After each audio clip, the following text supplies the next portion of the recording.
Le fracas des cloches résonnait dans une France prête à basculer, et déjà l'ombre des Bourbons s'étendait comme une promesse et une menace.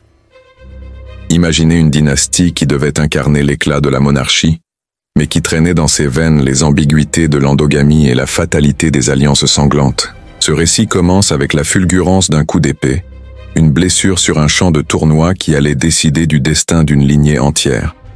Un prince, obscurci par un accident, un mariage arrangé avec une héritière isolée, et soudain, une famille secondaire s'imposait dans le grand théâtre des rois de France. Mais qui pouvait deviner que de cette union fragile naîtrait une des dynasties les plus discutées de l'histoire européenne, capable de s'étendre de Paris à Madrid, de Naples à Parme, et d'imposer son sceau à l'ancien régime tout entier. Pourtant, derrière les dorures, une question persistait, lancinante. Jusqu'où pouvait-on marier cousins et cousines avant que le sang ne se rebelle? Les Bourbons, dans cette danse macabre de l'histoire, allaient incarner autant la gloire que la chute. Le jeune Robert, comte de Clermont, fils cadet du Saint-Roi Louis IX, n'avait pas reçu l'héritage qu'un fils aîné aurait pu attendre. Un sixième fils, dans une dynastie capétienne encore florissante, c'était peu de choses.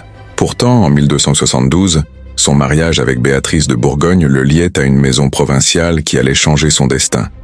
Mais avant même ce mariage, Robert avait été marqué. Lors d'un tournoi de joute, son crâne heurté, fracassé, l'avait laissé diminuer.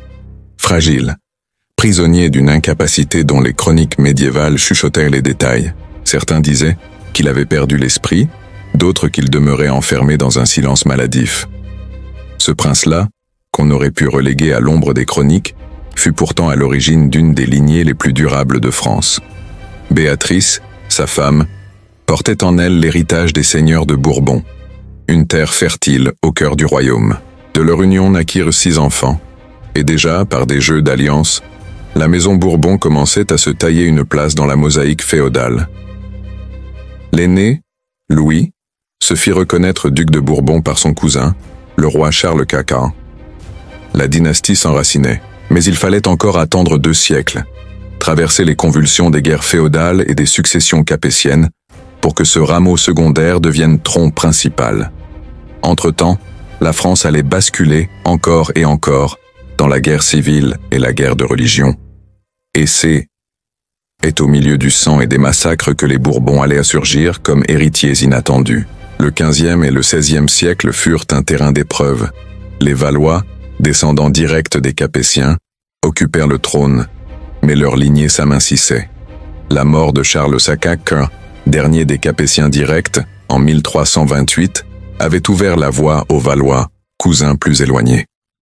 Mais à mesure que les générations se succédaient, les mâles légitimes s'éteignaient les uns après les autres. Et quand, en 1559, le roi Henri II de Valois tomba lors d'un tournoi, transpercé par une lance qui s'enfonça dans son œil, une malédiction sembla s'abattre sur cette branche royale.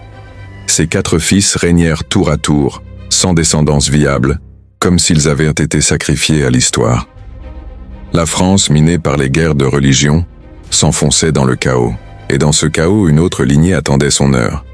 Henri de Navarre, protestant opiniâtre, héritier d'un petit royaume pyrénéen, n'était pas destiné à la couronne de France.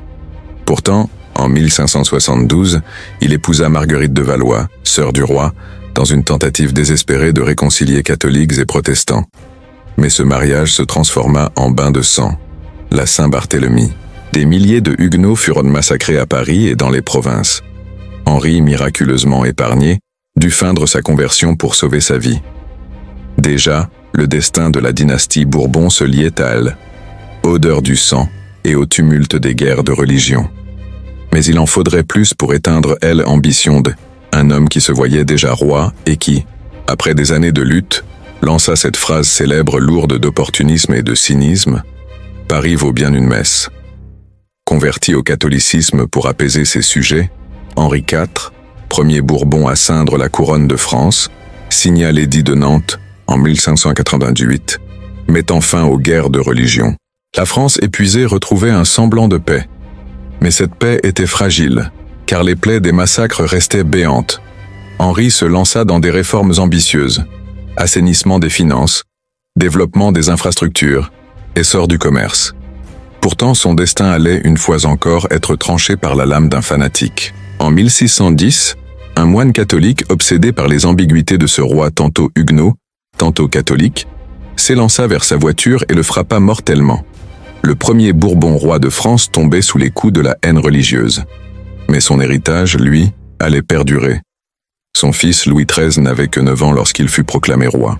Trop jeune pour régner, il resta sous la tutelle de sa mère, Marie de Médicis. Cette Florentine, ambitieuse et manipulée par ses favoris italiens, plongea la France dans l'instabilité. Mais le jeune Louis, à 17 ans, prit le pouvoir d'une main ferme. Il exila sa mère et fit exécuter ses conseillers. Ce roi timide, marqué par ses penchants personnels et par ses difficultés conjugales avec Anne d'Autriche, fut pourtant celui qui ouvrit la voie au plus grand des Bourbons. Aidé par son ministre, le cardinal de Richelieu, il consolida l'autorité royale, affaiblit la noblesse frondeuse et engagea la France dans la guerre de 30 ans. Derrière les rideaux de velours, un jeu mortel se tramait. Centraliser le pouvoir, réduire les grands seigneurs et préparer le terrain pour un règne absolu. C'est alors que,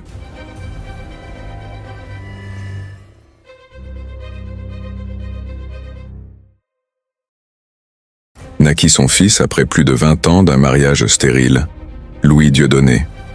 Cet enfant, attendu comme un miracle, deviendrait Louis XIV, le roi Soleil. Mais avant lui, c'est Richelieu, puis Mazarin, qui continuèrent l'œuvre de centralisation. La monarchie absolue s'enracinait, et la maison de Bourbon se hissait au sommet de l'Europe.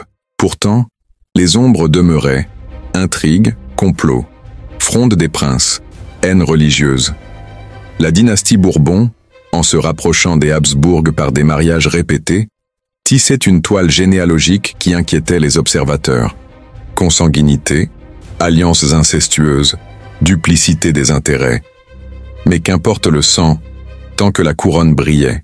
Les Bourbons, au XVIIe siècle, incarnèrent déjà ce paradoxe, une gloire éclatante assise sur des fondations fragiles. La France, au début du XVIIe siècle, se métamorphosait. Le pouvoir royal haineux était plus ce fragile équilibre entre seigneur et roi.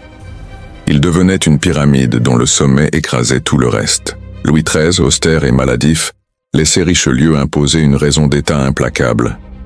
Les complots nobiliaires étaient écrasés, les places fortes protestantes démantelées. Mais dans l'ombre, les rancunes s'accumulaient. Le royaume, centralisé à l'excès, préparait autant sa grandeur que ses fractures futures, car une question subsistait. Jusque où pouvait-on étirer la corde de les autorités avant qu'elle ne se rompe? Et lorsque Louis XIV monta sur le trône en 1643, enfant roi de 5 ans, personne n'imaginait encore que ce petit garçon allait régner plus de 70 ans et incarner apogée de absolutisme. Pourtant, son enfance fut marquée par le chaos. La fronde, nobles et parlementaires, ulcérés par la mainmise de Mazarin, se soulevèrent. Paris devint champ de bataille. Le jeune roi, humilié, dut fuir. Cette blessure, intime et politique, allait forger son caractère. Plus jamais il ne laisserait la noblesse lever la tête. Plus jamais il n'accepterait que son autorité fût contestée. De ce traumatisme naquit l'obsession du contrôle total, l'idée que tout devait rayonner du roi, comme la lumière du soleil. Déjà, la maison Bourbon entrait dans une ère nouvelle. Plus qu'une dynastie, elle devenait symbole, presque religion. Mais cette religion avait ses prêtres et ses sacrifices. Mariages forcés, alliances consanguines, enfants sacrifiés à la raison d'État. Car derrière le faste de Versailles, derrière l'or et les miroirs, se jouait une tragédie intime, où les corps et les destins des princes étaient offerts sur l'autel de la grandeur. Et une question revenait, lancinante.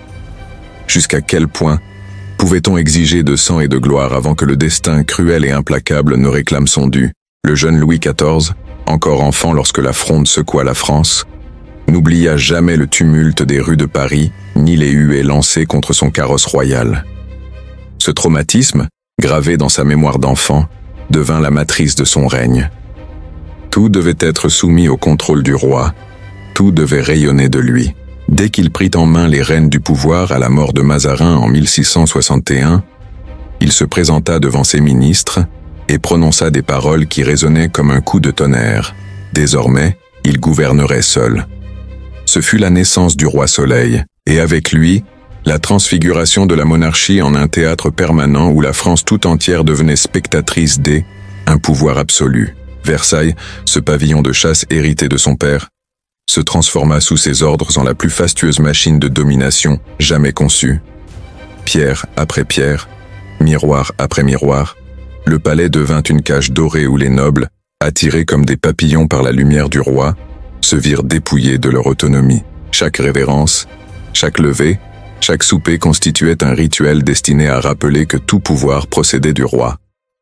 Les ducs, jadis seigneurs de guerre, devinrent courtisans obsédés par la faveur royale.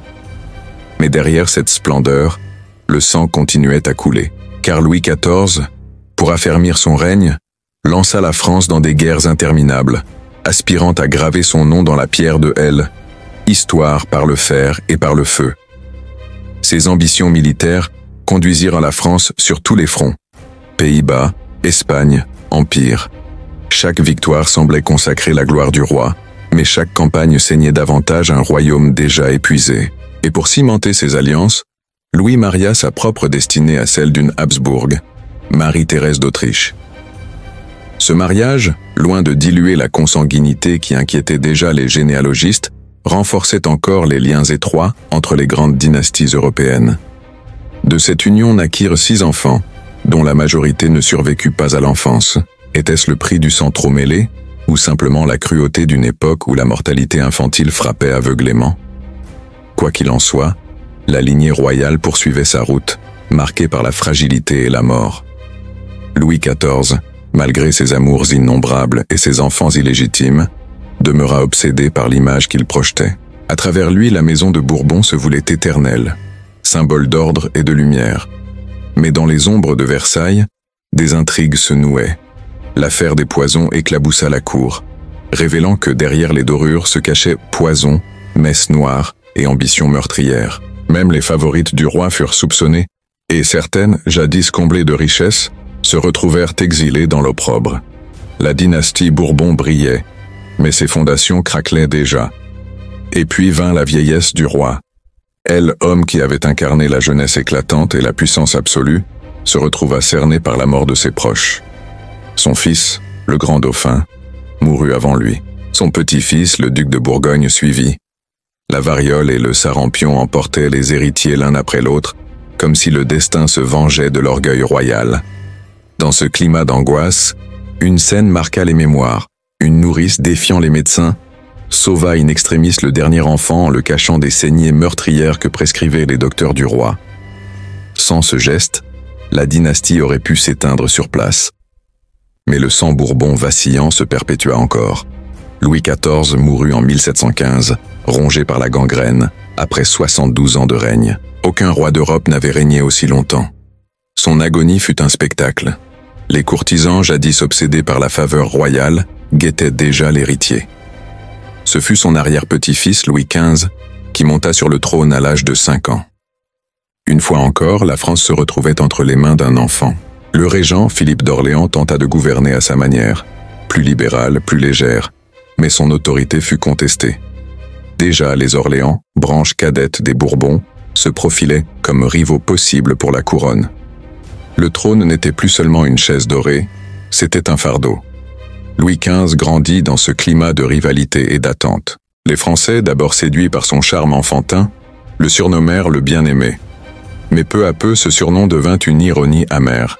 Ses maîtresses, de Madame de Pompadour à Madame du Barry, marquèrent son règne autant que ses décisions politiques. Sa vie privée devint affaire publique, alimentant pamphlets et chansons satiriques. La maison Bourbon, censée incarner la majesté, se voyait ridiculisée. Et pourtant, sous ce vernis de frivolité, des choix lourds de conséquences étaient faits. Guerre coûteuse, soutien à la guerre d'indépendance américaine, dépenses somptuaires. Chaque décision creusait davantage le déficit de l'État. Chaque guerre éloignait un peu plus le peuple de son roi. Et dans ce contexte, l'héritier désigné, le dauphin Louis, mourut prématurément. Encore une fois, la malédiction semblait frapper les Bourbons. Le trône passa finalement à son petit-fils, Louis XVI, un roi timide, plus intéressé par la serrurerie que par l'art de gouverner, mais c'est surtout son mariage avec l'archiduchesse autrichienne Marie-Antoinette qui attisa les colères. Elle, frivole, insouciante, symbole de l'arrogance autrichienne, devint la cible de toutes les haines populaires. Ensemble, ils représentèrent aux yeux du peuple non plus l'ordre et la gloire, mais le décalage tragique entre une cour figée dans ses plaisirs et une nation affamée. La Révolution grondait déjà. Les États généraux furent convoqués en 1789, et la France, divisée en 3 ordres, révéla sa fracture profonde. Le tiers-État, écrasé d'impôts, humilié, se révolta. La Bastille fut prise, symbole éclatant de la chute de l'absolutisme. Louis XVI, dépassé, oscillait entre concessions maladroites et répressions hésitantes. Marie-Antoinette, caricaturée en Madame Déficit, alimentait les colères. Mais une question persistait, terrible. Comment une dynastie qui avait survécu aux guerres de religion, aux complots, aux famines, pouvait-elle être renversée par la faim et la colère d'un peuple en armes? Les journées d'octobre 1789 furent décisives. Une foule enragée, principalement composée de femmes, marcha sur Versailles. Le couple royal, terrorisé, fut ramené à Paris, prisonnier de son peuple. La cour de Versailles, ce théâtre du pouvoir absolu, était désertée. Le roi n'était plus qu'un spectateur impuissant de son propre effondrement. En 1792, la monarchie fut abolie, et Louis XVI fut jugé, condamné et exécuté en janvier 1793. Quelques mois plus tard, Marie-Antoinette subissait le même sort. Le sang des Bourbons coulait sur l'échafaud, et avec lui, c'était l'idée même de monarchie sacrée qui s'effondrait. Mais était-ce la fin de la dynastie? Dans les geôles de la République, un enfant agonisait, Louis-Charles, fils de Louis XVI et de Marie-Antoinette, proclamé par les royalistes comme Louis XVII. Il mourut à 10 ans, brisé par la prison et la négligence. Seule sa sœur, Marie-Thérèse, survécut. Épargnée, libérée en 1795, elle devint l'incarnation vivante de la tragédie des Bourbons. Mariée à son cousin, le duc d'Angoulême, elle symbolisa une dynastie décimée mais pas éteinte. Car au-delà de la terreur, au-delà des guillotines, un homme attendait son heure. Un certain Bonaparte, qui allait remodeler l'Europe, mais qui, malgré ses victoires, ne parvint jamais à effacer le nom des Bourbons des mémoires. Lorsque la tête de Louis XVI tomba sous la lame de la guillotine, une onde de choc parcourut l'Europe entière. Les souverains regardaient avec effroi le peuple de France décapiter non seulement un roi, mais le principe même de monarchie héréditaire. Pourtant, dans les salons et les exils, les Bourbons n'avaient pas dit leur dernier mot, tandis que la Révolution S enfonçait dans la terreur et que Napoléon Bonaparte surgissait des cendres pour se couronner empereur, les survivants de la dynastie tramèrent déjà leur retour. L'histoire, une fois encore, allait se révéler ironique. Le peuple qui avait brisé ses chaînes allait bientôt inviter de nouveau ses anciens maîtres à régner. En 1814, les armées de Napoléon s'effondrèrent sous le poids des coalitions européennes. Les Alliés, désireux de rétablir un ordre monarchique traditionnel, appelèrent les Bourbons à revenir. Ce fut Louis XVIII, frère du roi décapité, qui franchit la frontière, boitant, fatigué mais auréolé du prestige du martyr fraternel. Il entra à Paris sous les acclamations de ceux qui, las des guerres impériales, voyaient en lui un symbole de stabilité retrouvée. Mais pouvait-on réellement restaurer une monarchie que la Révolution avait anéantie? Déjà, les pamphlets S interrogeaient. Un roi restauré pouvait-il l'isolement? La France fracturée oscillait entre nostalgie monarchique et aspiration républicaine. Lorsque Napoléon, évadé de l'île d'Elbe, marcha sur Paris en 1815, les Bourbons s'enfuirent à nouveau. 100 jours plus tard, Waterloo scella définitivement la chute de l'empereur. Et Louis XVIII revint, une seconde fois sur le trône de France. Mais cette restauration portait déjà en elle la fragilité d'un monde ancien réanimé artificiellement. Son règne fut bref, et son frère, Charles X, lui succéda en 1824. Plus intransigeant, plus attaché à l'idéologie de l'Ancien Régime, Charles voulut effacer les traces de la Révolution. Ses politiques réactionnaires, son entêtement à restaurer les privilèges du clergé et de la noblesse, dressèrent contre lui la bourgeoisie et le peuple. En 1830, la colère explosa. 3 glorieuses, barricades dans Paris, pavés soulevés, drapeau tricolore brandi. La monarchie absolue ne pouvait plus exister. Charles X abdiqua, et son fils Louis XIX, roi éphémère d'à peine 20 minutes, signa à son tour sa renonciation. Les Bourbons, chassés par leur propre obstination, s'en allèrent en exil. Mais la dynastie, une fois encore, trouva une pirouette pour survivre. Car dans l'ombre, une autre branche des Bourbons attendait son heure. Les Orléans. Philippe d'Orléans, devenu Philippe Égalité pendant la Révolution, avait voté la mort de son cousin Louis XVI avant de périr lui-même sur l'échafaud. Mais son fils, Louis-Philippe, avait survécu aux tempêtes révolutionnaires, erré en exil, combattu dans les armées révolutionnaires puis s'était rapproché des libéraux. Lorsque la monarchie légitime s'effondra en 1830, c'est lui que l'Assemblée proclama roi. Non plus roi de France, mais roi des Français, formule lourde de symboles, la monarchie devenait constitutionnelle, liée au peuple et non plus au droit divin.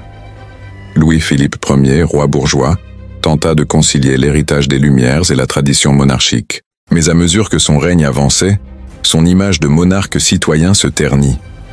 Les caricatures le représentaient en poire grotesque, symbole de son embourgeoisement et de sa surdité aux souffrances populaires.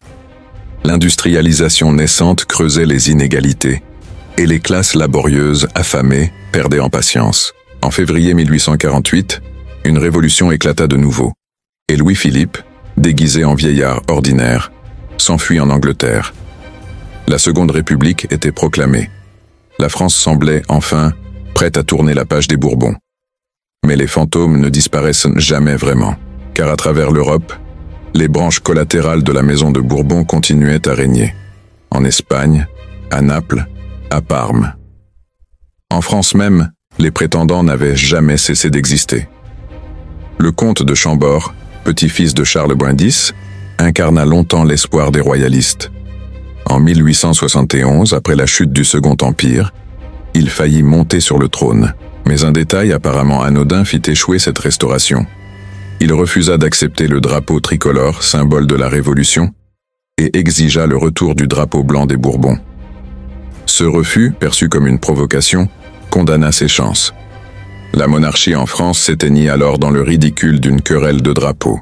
Pourtant, derrière cette anecdote, se cachait une vérité tragique. Les Bourbons, incapables de s'adapter au monde moderne, scellaient leur propre disparition. La maison d'Orléans prit alors le relais des prétentions, se proclamant héritière légitime d'un trône vacant. Louis-Philippe, exilé, laissa une descendance prolifique, dont les ramifications s'étendaient dans toutes les cours d'Europe. Ses enfants et petits-enfants s'allièrent aux Savoie, aux Cobourg, aux Bragances, tissant une toile dynastique qui faisait des Orléans les grands-parents de l'Europe. Mais leur fortune colossale, leur mode de vie fastueux, contrastaient avec l'image de simplicité qu'ils prétendaient incarner. Ils vécurent dans l'exil doré, fréquentant châteaux anglais et villas italiennes, tandis que la France s'enfonçait dans les convulsions de la République naissante.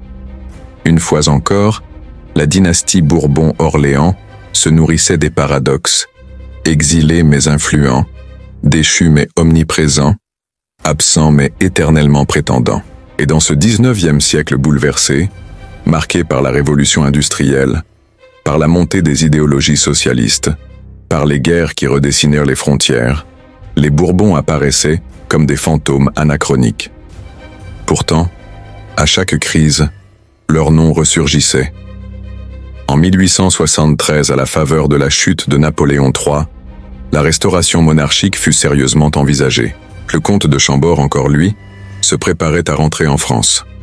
Mais encore une fois, son intransigeance fit tout échouer.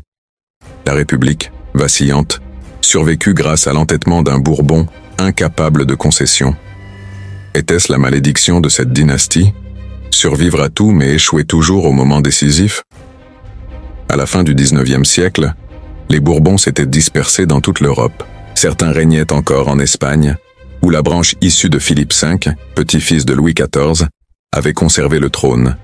D'autres survivaient dans l'ombre, menant des vies fastueuses ou misérables, selon les hasards de la fortune. En France, ils demeuraient des symboles, objets de nostalgie ou de dérision selon les époques. Mais une question obsédait les historiens, les généalogistes, les pamphlétaires. La consanguinité avait-elle condamné cette dynastie? Mariages répétés entre cousins, alliances multiples avec les Habsbourg, fragilité des enfants royaux, était-ce un hasard ou une fatalité? Le spectre de l'endogamie planait sur chaque portrait, sur chaque cercueil d'enfant royal, présentant toujours comme roi en attente. Ses descendants, multipliant mariages et alliances, alimentèrent la chronique mondaine autant que la politique. Certains s'engagèrent dans les armées françaises, combattirent durant les guerres mondiales, cherchant à rappeler leur attachement à la patrie. Mais la République consolidée ne tremblait plus devant ses prétentions. Les Bourbons désormais appartenaient davantage à l'histoire qu'à l'avenir. Et pourtant, chaque crise politique en France, chaque mouvement de protestation, voyait ressurgir des murs subsistaient, indestructibles. Dans les rues de Paris, une rue de Bourbon, un hôtel de Bourbon, rappelait en cette mémoire.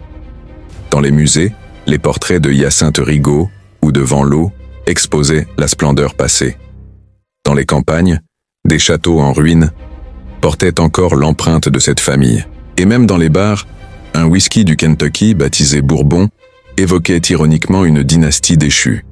Ce nom, synonyme de luxe et de décadence, traversait le temps, associé tantôt à des rois solennels, tantôt à des bouteilles ambrées. Comment expliquer qu'une dynastie déchue puisse continuer à imprégner la culture populaire? Peut-être parce que les Bourbons, en fin de compte, incarnaient à la fois l'orgueil et la chute, la grandeur et la vanité, l'éternité et la ruine. Leur histoire, au XXe et au XXIe siècle, oscille entre mémoire et simulacre. Certains membres de la famille se transforment en écrivains, en peintres, en hommes d'affaires plus ou moins ruineux. D'autres, comme Henri d'Orléans, s'illustrent par des procès, des querelles internes, des scandales familiaux. L'ombre du ridicule n'est jamais loin, mais derrière, toujours, persiste le poids d'un nom. Car ce nom suffit à évoquer la décapitation de Louis XVI, la magnificence de Versailles, la révocation de l'édit de Nantes, les champs de bataille d'Europe. Chaque Bourbon, fût-il anonyme ou obscur, porte dans son patronyme le souvenir de siècles sanglants. Et ce souvenir, même désincarné, suffit à maintenir l'aura. À l'aube du XXIe siècle, Jean d'Orléans, dit Jean IV par ses partisans, incarne cette survivance. Il vit dans un monde où la République française est stable, où la monarchie semble une relique. Et pourtant il parle encore de restauration. Il soutient les Gilets jaunes. Il prétend que le peuple de France est au fond monarchiste, qu'il n'attend qu'une figure d'autorité pour se réconcilier. Ces paroles font sourire les politiques, mais elles trouvent écho chez certains, désabusés, fascinés par le roman national. Ainsi les Bourbons continuent à exister dans un entre-deux étrange. Ni mort, ni vivant, ni roi, ni simple particulier. Des spectres qui errent dans les couloirs de l'histoire. Et une question toujours demeure. Cette dynastie, brisée, humiliée, moquée, peut-elle renaître? Ou bien est-elle condamnée à n'être plus qu'un souvenir, une anecdote, un nom gravé sur des plaques de rue et des bouteilles d'alcool? Le destin des Bourbons français, à l'heure actuelle, oscille entre ces deux pôles. La persistance obstinée des « un rêve » et elle, évidence implacable des cas, une disparition. Mais si l'histoire nous a appris une chose, c'est qu'elle aime les résurgences. Et parfois, les fantômes reviennent là où on ne les attend plus. Aujourd'hui, dans les salons feutrés de Paris, comme dans les couloirs des châteaux semi-abandonnés, le nom des Bourbons résonne encore comme un écho lointain, chargé de grandeur et de sang. Les descendants de cette lignée, dispersés, parfois ruinés, parfois arrogants, se débattent dans les contradictions d'un héritage trop lourd. Ils intentent des procès pour conserver des domaines, se disputent des titres honorifiques, publient des manifestes qui tombent dans l'indifférence. Pourtant, derrière ces gestes dérisoires, une force invisible continue à agir, la mémoire. Car cette mémoire-là, celle des siècles où les Bourbons régnaient sur l'Europe, n'a jamais cessé de fasciner, d'indigner, d'attirer. Jean d'Orléans, actuel chef de la maison, s'est fait le héros de cette mémoire. Sa vie oscille entre modernité et archaïsme. D'un côté, il manie les réseaux sociaux, donne des interviews, tente d'apparaître comme un homme de son temps. De l'autre, il revendique un trône disparu, se proclame Jean IV, prétendant au royaume de France. Ses soutiens, minoritaires mais fidèles, l'écoute comme on écoute une légende vivante, une voix surgie du passé. À chaque manifestation populaire, à chaque crise politique, ses partisans murmurent « La France attend son roi ». Mais la République, solide, ne tremble pas. Et lui, prisonnier d'un rôle qu'il ne peut abandonner, continue à jouer le roi sans couronne. Dans le même temps, ses cousins espagnols rappellent que la dynastie Bourbon n'est pas morte. Philippe VI règne à Madrid, héritier direct de Philippe V, petit-fils de Louis XIV. Cette continuité, paradoxale, souligne la fracture française. Là-bas, le nom Bourbon incarne encore une monarchie vivante. Ici, il n'est plus qu'un souvenir. Mais ce souvenir, paradoxalement, garde une force, car dans l'imaginaire français, Versailles n'est jamais loin. Les bustes royaux ornent encore les musées, et chaque fois qu'une crise secoue la République, certains rêvent d'un retour au faste monarchique. Rêve ou cauchemar, la frontière demeure floue. La question de la consanguinité, quant à elle, reste suspendue comme une malédiction généalogique. Les Bourbons, tout au long de leur histoire, se sont mêlés aux Habsbourg, aux Orléans, aux Bragances, aux Savoie, tissant une toile serrée de mariages consanguins. Cette endogamie a laissé ses cicatrices, mâchoire proéminente, fragilité physique, stérilité, mort précoce. Si l'histoire des Habsbourg est marquée par la caricature de la mâchoire des Habsbourg, celle des Bourbons demeure hantée par ses lignées brisées, ses héritiers disparus avant l'âge, ses reines stériles. Et l'ironie veut que lorsque les Bourbons cherchèrent à renouveler leur sang, ils se tournèrent souvent vers les Habsbourg. Ainsi, leur tragédie biologique devint leur paradoxe le plus cruel. En voulant préserver leur pureté, ils ne firent que sceller leur fragilité. Mais peut-être est-ce précisément cette fragilité qui les rend encore fascinants. Car que serait l'histoire sans ces tragédies? Les Bourbons, à la différence d'autres dynasties effacées, survivent dans la mémoire collective parce que leur chute fut spectaculaire, parce que leur grandeur fut démesurée, parce que leur sang, trop mêlé, trop